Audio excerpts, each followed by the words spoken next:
the term hip hop is you make something out of nothing. So even though they cut out like music class in schools and cut out art class in schools and dance class, we had took it upon our own to become artistic in so many different forms and ways through graffiti, through breakdancing, and through music. So we did all that in conjunction. We go ahead and follow the spirit of Kool Herc, learn how to form within our own, become DJs, MCs, later on become like producers, and this become a career for us.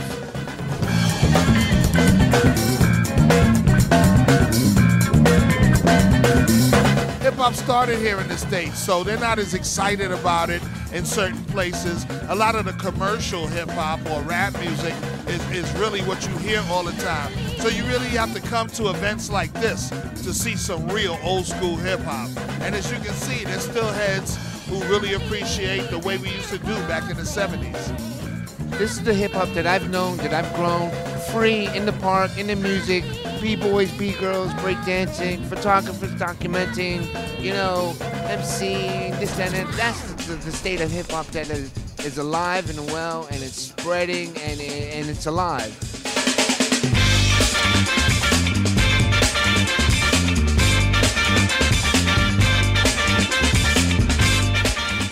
Started with me like back in mid-70s,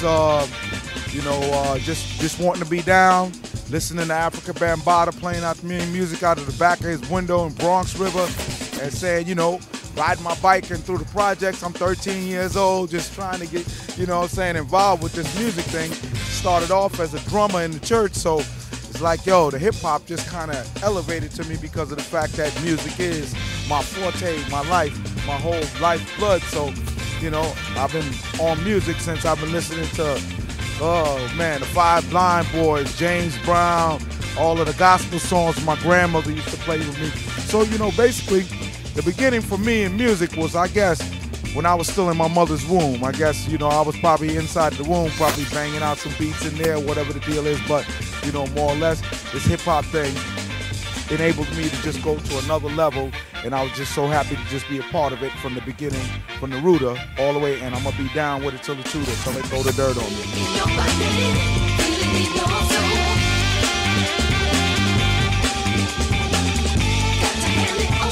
I think the relationship between a dancer and the DJ is we have to be fluid with our moves the way they have to be fluid with their mixes. Because a little hiccup or a bump in a record can throw us off as well. And, we are into the moment of having that innocent moment of doing what we do and allowing our ego to shine. Because once you step on stage or in a cypher, you actually think you're that good. So there has to be a certain amount of ego. And when you're in the middle of your ego, you don't want the DJ to mess it up, man. So we like good DJs.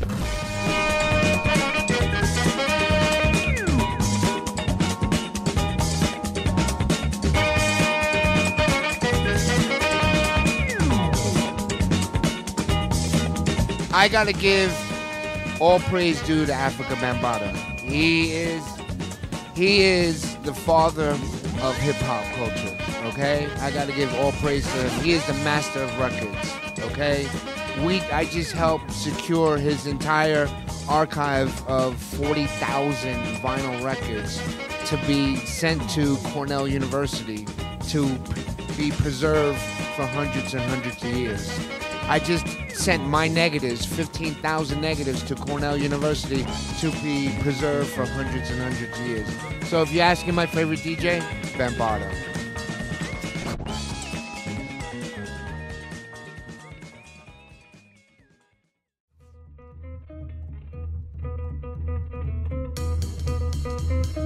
But one thing you can say about jazz, that even though it has a different beat,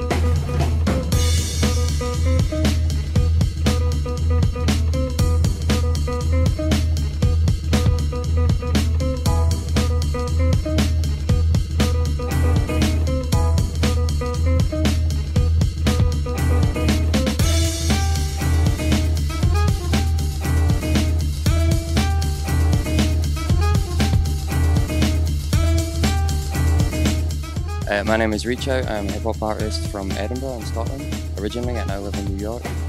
I'm here because I love hip-hop, I love vinyl and breaks. I'm a friend of Jazzy from back in the day because he played at my club in Scotland back in the 90s. We've remained friends since then. So when he's spinning with Bambaataa's records, of course I want to be here, you know?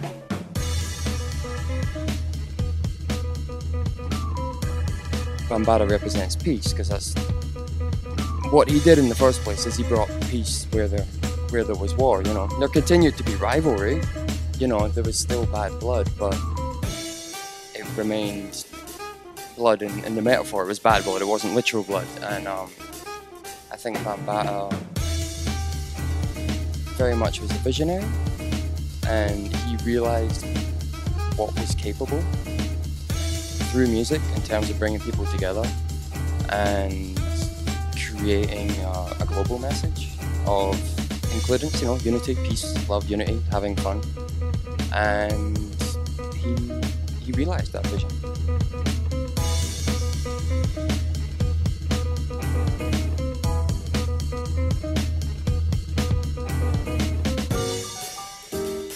Oh, well, you know, I've been spinning some of these records are the same records I've been spinning since back in the 70s. So basically, it's just like kind of brought back some memories of what we was doing back then, you know, just like starting out in the beginning.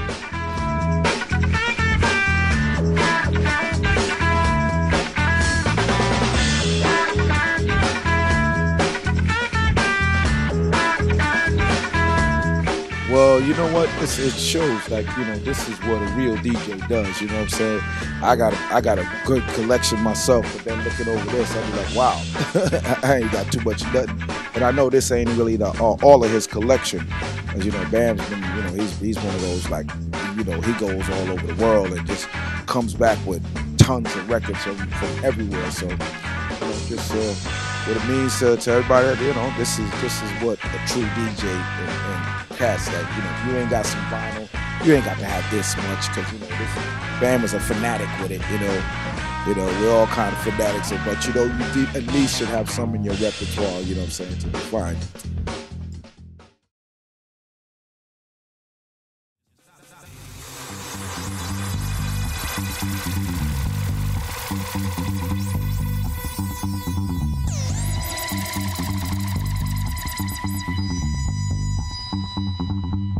It's time to make the floor burn.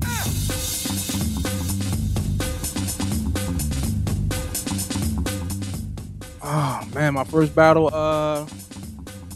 was at the Fountain Casino in I want to say Matawan. It was at the Fountain Casino in Matawan, New Jersey, and it was like maybe like 15 different DJs in there. And the way they had it set up, each DJ had their own turntable, so it wasn't like it was a system there. We had to bring our own turntable to plug into the system. So, and that night, even that night, they had to stop guys that literally wanted to fight this little guy, because I was always, you know, I was a little guy back then. So that was my first real battle to me. That was my first battle.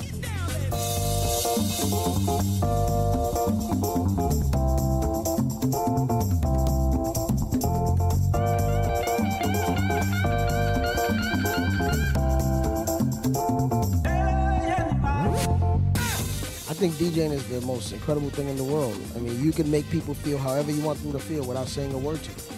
That's powerful. I mean, a rapper has to make them say something. Throw your hands in the air, or, you know, waving like you just don't care. A DJ just has to play the right record. My first gig was DJing a junior high school party for my friend Marcel Crandon on California Avenue in Long Island. I remember that to this day.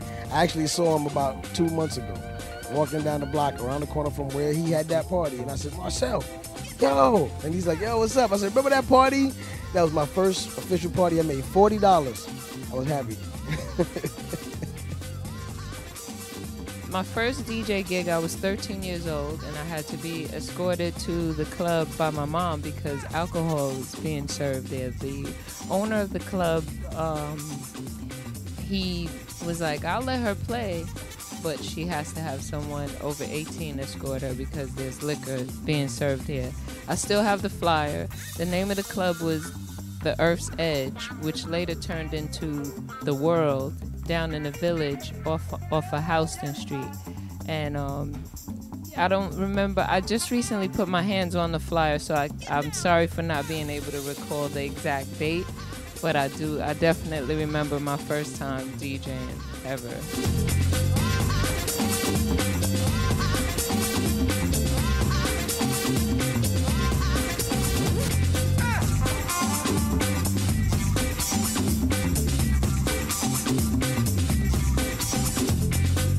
My first gig, I was at a college party, and the sound system shut down because the power shut down, and it was right at the height of the party. Like, the best song at that moment was being played, and the sound shut, and it was just like a really had negative feeling. So I could have taken it one of two ways. I could have been like, oh, this is terrible, let me just do something else, or just kind of go from there and just make it better. So my first experience was not the best experience, but I've made better experiences because I chose to keep going, because I know that this is what I want to do.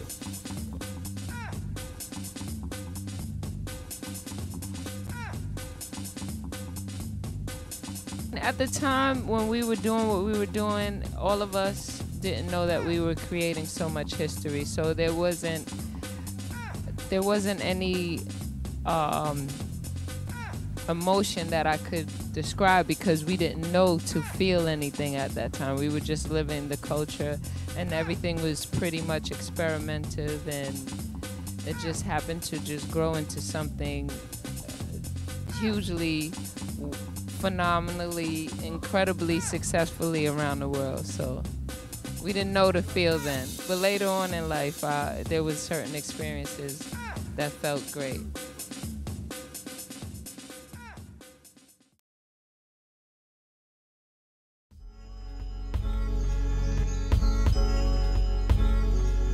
Sennheiser has been a brand that's been synonymous, especially when I was growing up, being a mixing DJ.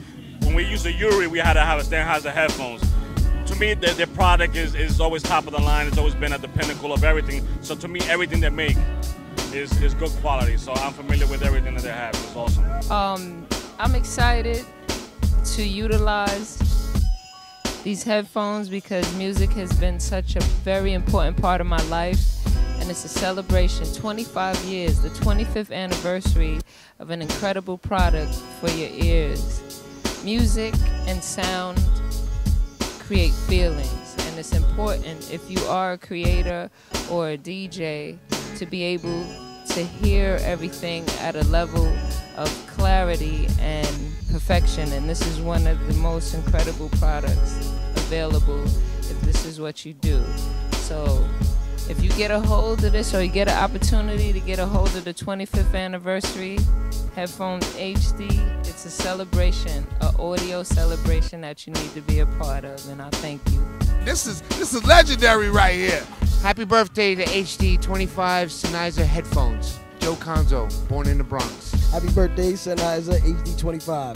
Public Enemy, Johnny Juice. How's it going? Total Eclipse again, checking out the G25 Sennheiser. I love them. Sennheiser, I love you. These are the best headphones I've ever used. I've been using these headphones since the World Finals last year, and I love them. One love. Happy birthday.